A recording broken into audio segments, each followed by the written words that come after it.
ED की छापेमारी के बाद विधायक अंबा प्रसाद की मुश्किलें कम होती हुई नजर नहीं आ रही हैं। अब ईडी ने अंबा प्रसाद को नोटिस भेजा है और साथ ही अंबा सहित 3 लोगों को नोटिस भेजा गया है और ईडी कार्यालय में 2 हफ्ते के अंदर हाजिर होने को कहा है। क्या इस पूछताछ के बाद मुश्किलें और बढ़ सकती हैं? क्योंकि अमूमन हमने देखा जितनी भी ईडी की कार्रवाई हुई छापेमारी से शुरू होते हुए वो कार्रवाई गिरफ्तारी तक पहुंची है।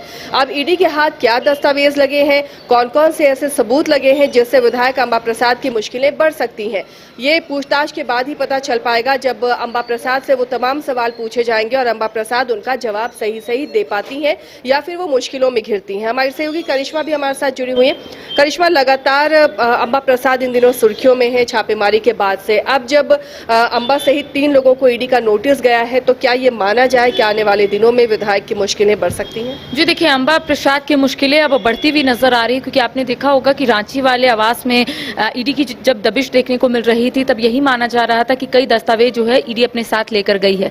लेकिन जब हजारीबाग में दूसरे दिन भी छापेमारी हुई तब ये खबर सामने आई कि भूमि से संबंधित कई जो दस्तावेज है ईडी के अधिकारी लेकर गए हैं। इसके साथ ही ये भी माना जा रहा था कि जो काला धन का निवेश किया गया है उसके भी कई दस्तावेज घर में मिले हैं और उसको भी ईडी अपने साथ लेकर गई है। लेकिन जब ईडी की ओर से एक प्रेस रिलीज जारी की जाती है उसमें यही बताया जाता है कि 35 लाख नगद जो है वो बरामद किए गए हैं ईडी की ओर से। इसके साथ कई फर्जी स्टाम्प जो है वो बरामद किए गए हैं। और कल आपने देखा होगा कि हजारीबाग में जब अंबा प्रसाद प्रेस वार्ता करती है उसमें यही जानकारी देती है कि ईडी की ओर से दस्तावेज जरूर लेकर गए हैं, लेकिन जो जनता आवेदन देती है वो भी आवेदन जो है ईडी के अधिकारी अपने साथ लेकर गए। इसके साथ ही अंबा प्रसाद ने कोट करके ये कहा है कि विधानसभा का जब बजट सत्र चल रहा था उसमें वो कई सवाल जो है एक पेपर में लिख कर रखी थी और उसे भी ईडी के अधिकारी अपने साथ लेकर गए। उन्होंने 2 फोन का जिक्र भी किया है कि उनके पास फोन था और ईडी के अधिकारी उसे भी लेकर गए हैं। लेकिन उन्होंने एक खास बात बताई है, उनका कहना है कि जितने भी सूत्र के हवाले से खबर चल रही है यानी कि अंबा प्रसाद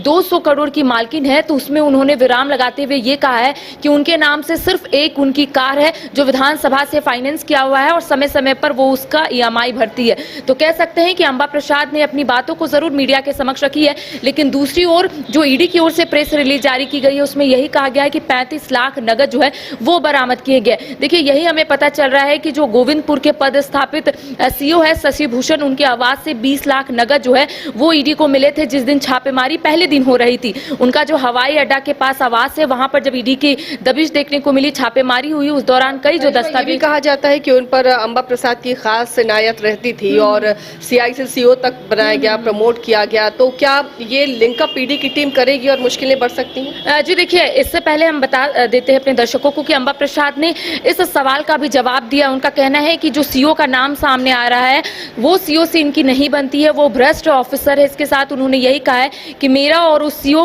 के साथ कोई भी संबंध नहीं है, क्योंकि कई बार ऐसा उन्होंने कहा है कि कई बार ऐसा विवाद जो है CO के साथ उनका पहले हो चुका है। तो कह सकते हैं कि अंबा प्रसाद ने तमाम जानकारियां जरूर दी है, लेकिन कह सकते हैं कि अंबा प्रसाद की मुश्किलें जो है आने वाले समय में बढ़ सकती है, क्योंकि अब ईडी की ओर से नोटिस भेज दिया गया है। 2 हफ्ते के अंदर ईडी कार्यालय उन्हें बुलाया गया है। सिर्फ अंबा प्रसाद ही नहीं बल्कि उनके पिताजी योगेंद्र साहू के साथ साथ उनके जो भाई है जिनका नाम लगातार सामने आ रहा है, सुमित कुमार, उनको भी ईडी की ओर से यहाँ पर नोटिस भेजा गया है और 2 हफ्ते के अंदर ईडी कार्यालय बुलाया गया है। देखिए, यहाँ पर कई जो मामले हैं आसिया वो सामने आ रहे हैं। एक तो जमीन घोटाला और ऊपर से ट्रांसफर पोस्टिंग का भी मामला जो है वो सामने आ रहा है, बालू का अवैध खनन उसका भी मामला सामने आ रहा है। तो अंबा प्रसाद ने कल इसकी जानकारी देते हुए यही कहा है कि जब भी ईडी की ओर से उन्हें बुलाया जाएगा या फिर ईडी तमाम सवालों का जवाब लेने के लिए हमको बुलाएगी तब हम तमाम सवालों का जवाब उन्हें जरूर देंगे। तो कह सकते हैं, इनका कहना है कि जितने भी पूछताछ होंगे हम लोग सहयोग करेंगे। इसके साथ ही जितने भी दस्तावेज